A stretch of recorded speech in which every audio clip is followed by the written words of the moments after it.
Chester Bennington rose to rock star fame in 2000 with Linkin Park's Grammy-winning debut album Hybrid Theory. Though Bennington was candid about his personal connection to the angst in his music, the frontman's tragic death in July 2017 came as a shock to the music world and suggests that his demons ran deeper than fans realized. Let's take a closer look at the untold truths that tormented and inspired this influential and talented musician. Childhood pain.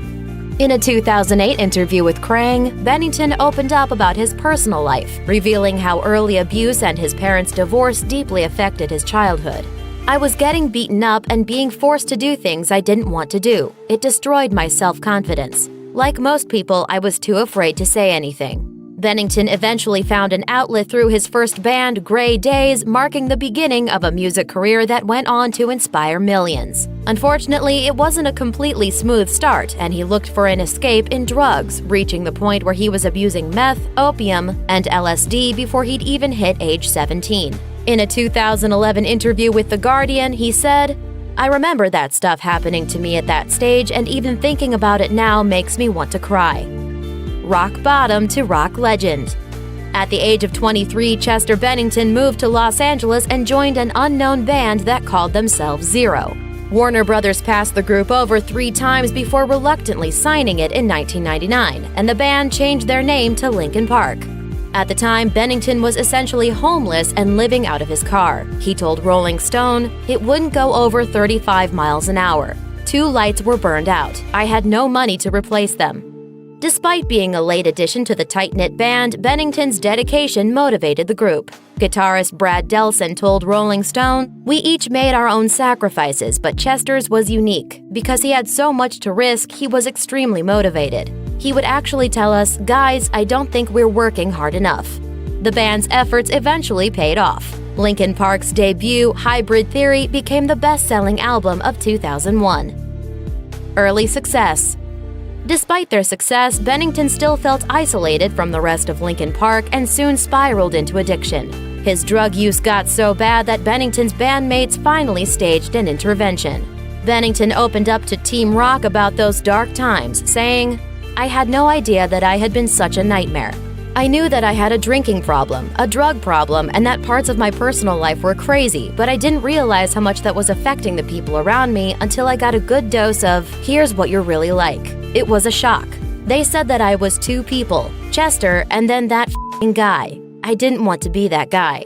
With the support of his bandmates, Bennington got his act together and put his focus back on making music. The Cyberstalker.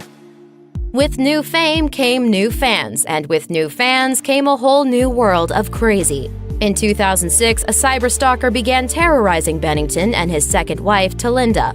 The female stalker reportedly called the couple at random hours of the night and made terrifying remarks like, "I know where your kids are," and "I have complete control of your lives." The stalker turned out to be a woman named Devin Townsend, an obsessive Linkin Park fan and an employee at Sandia National Laboratories, a nuclear weapons facility in Albuquerque, New Mexico. When confronted at work, Townsend told the investigator that she had terrorized the Benningtons for months because she was bored. Fortunately, the situation never escalated into anything worse, considering Townsend had what police called a shrine to Linkin Park in her home, along with hundreds of private photos of Bennington and his wife and kids. Side projects. Although Chester Bennington worked mainly with Linkin Park, he also sought other creative outlets for his music. In 2008, in the wake of Linkin Park's Minutes to Midnight, Bennington formed a new band called Dead by Sunrise, saying, "I came up with a few songs that felt and sounded really good, but I knew they weren't right stylistically for Linkin Park. So I decided to work on them on my own rather than turn them over and have them transformed into Linkin Park tracks." Bennington had also confessed to being a huge fan of Stone Temple Pilots, so it must have been a dream come true when Bennington was asked to front the band in 2013 after frontman Scott Weiland left the group. The collaboration lasted 2 years, and in November 2015, Bennington amicably left the group to spend more time with his family and to focus on Linkin Park.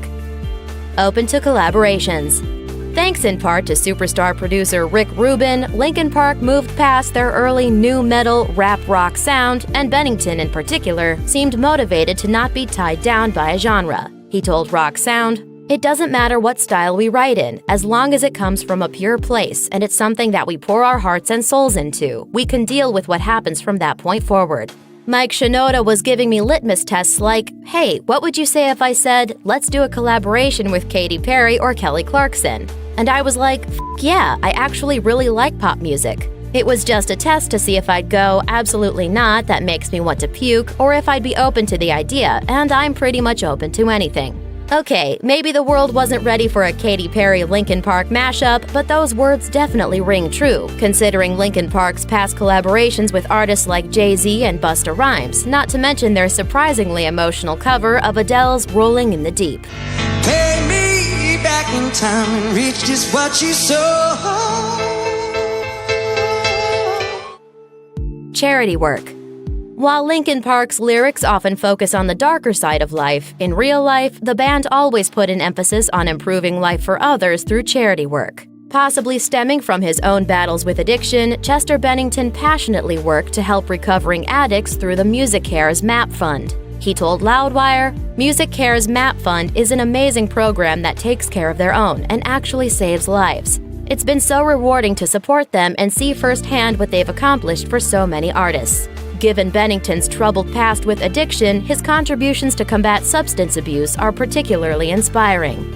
In 2013, Bennington received the Stevie Ray Vaughan Award for his charity work. Found on Chris Cornell's birthday. On May 18, 2017, the world mourned the loss of former Soundgarden and Audioslave singer Chris Cornell when he took his own life in a hotel room in Detroit. Bennington and Linkin Park guitarist Brad Delson performed Leonard Cohen's Hallelujah at Cornell's funeral, and Bennington penned a heartbreaking letter to Cornell saying, "I'm still weeping with sadness, as well as gratitude for having shared some very special moments with you and your beautiful family. I can't imagine a world without you in it. I pray you find peace in the next life."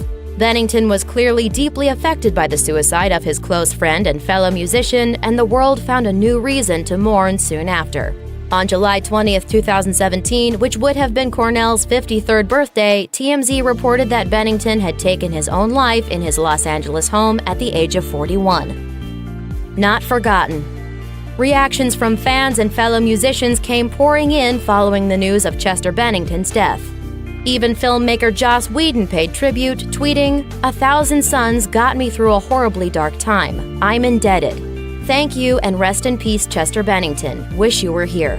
Though Bennington left the world too soon, his legacy will live on.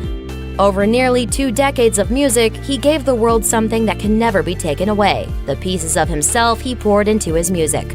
Critics may not always have been kind to Chester Bennington, but his music spoke directly to fans in a way few things can, and he will live on through his words and songs for decades to come.